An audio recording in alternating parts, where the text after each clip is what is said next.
Hello, it's Brett Deshawn again. Today, on this beautiful day, I'm working on the bow. On this vessel, someone had done some repair to it.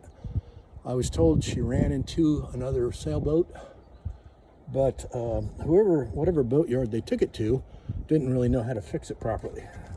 Because as you can see here, try to focus in on this, look at the thickness of this.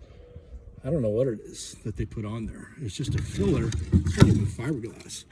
The fiberglass actually was repaired to some degree properly, but when they put in this filler, they did just a horrible job. I noticed a bulge at the front of the boat, but the front of the boat ended up not being fiberglassed, but actually just had this filler put in there, and then they painted over it.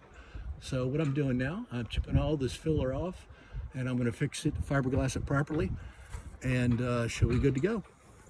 Have a good day.